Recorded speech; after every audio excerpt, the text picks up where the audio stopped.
পাহাড় ধসে পুরোপুরি বিপর্যস্ত রাঙ্গামাটির সড়ক যোগাযোগ ব্যবস্থা। শুধু চট্টগ্রাম রাঙ্গামাটি সড়কেই ১৪৩টি পয়েন্টে পাহাড় ধসে পড়েছে। এর মধ্যে একটি স্থানে ১০০ মিটার রাস্তার পুরোটাই ধসে গেছে ৩০ ফুট গভীরে। একই দশা রাঙ্গামাটি খাগড়াছড়ি সড়কে। আশা করা হচ্ছে সড়কটি সপ্তাহখানেকের মধ্যে চালু হবে। তবে শিগগিরই স্বাভাবিক হচ্ছে না চট্টগ্রাম রাঙ্গামাটি সড়ক যোগাযোগ। রাঙ্গামাটি ঘুরে এসে রনি দত্তের রিপোর্ট। ছবি তুলেছেন আবু জাহেদ।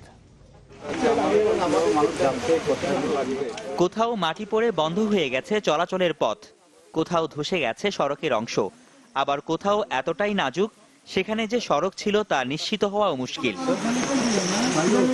সোমবারের ভয়াবহ পাহাড় ধস এভাবেই তছনছ করে দিয়েছে রাঙ্গামাটি সড়ক যোগাযোগ ব্যবস্থা। তাতে রাঙ্গামাটির সাথে চট্টগ্রাম, খাগড়াছড়ি আর কাপ্তাইয়ের সব সড়কই বন্ধ। সব পথ বন্ধ হওয়ায় যান চলাচলের কোনো সুযোগই নেই। ফলে দুর্ভোগ বেড়েছে মানুষের। তাতে অনেকে দীর্ঘ পথ পাড়ি দিচ্ছে পায়ে হেঁটে।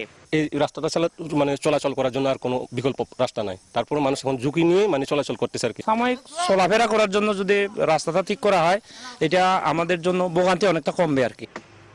গেল দুদিন ধরে সড়ক যোগাযোগ স্বাভাবিক করতে কাজ করছে সেনাবাহিনীর ইঞ্জিনিয়ারিং কোর। এর মধ্যে চট্টগ্রাম রাঙ্গামাটি সড়কের ২০টি পয়েন্টে সরানো হয়েছে ধসে পড়া মাটি।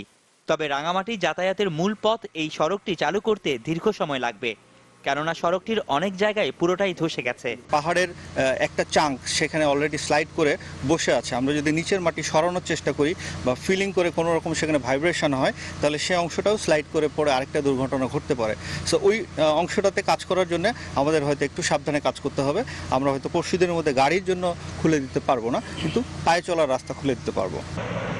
তবে আগামী এক সপ্তাহের মধ্যে রাঙ্গামাটির সাথে খাগড়াছড়ি সড়ক যোগাযোগ পুনঃস্থাপনের কথা বলছে সেনাবাহিনী। রাঙ্গামাটি থেকে মানিকছড়ি হয়ে খাগড়াছড়ি হয়ে যে রাস্তাটা, সেটা রিপেয়ার হয়ে যাবে within short time, maybe week or so. আমার মনে হয় না এক সপ্তাহ বেশি লাগবে। বুলডোজার এবং পেলোডার এবং স্কেপটার দিয়ে দুটো রাস্তা একসাথে ওপেন করছি। একটা হলো রাঙ্গামাটি, চিটাগং থেকে রাঙ্গামাটি, আর একটা হলো খাগড়াছড়ি থেকে রাঙ্গামাটি। এর বাইরেও আমরা আরেকটা ডোজার এবং পেলোডার সংগ্রহ করেছি অন্য জায়গা থেকে, যেটা দিয়ে আমরা বড়ইছড়ি এবং ঘাগড়া হয়ে যে রাস্তাটা, এটা ওপেন করার চেষ্টা করব। পাহাড় ধসে রাঙ্গামাটিতে সড়ক যোগাযোগ ব্যবস্থার ক্ষয়ক্ষতি নিরূপণে কাজ করছে সড়ক বিভাগ। এরপরই স্থায়ী মেরামতের সিদ্ধান্ত বলে জানিয়েছেন সংশ্লিষ্টরা। রনি দত্ত, চ্যানেল 24, রাঙ্গামাটি।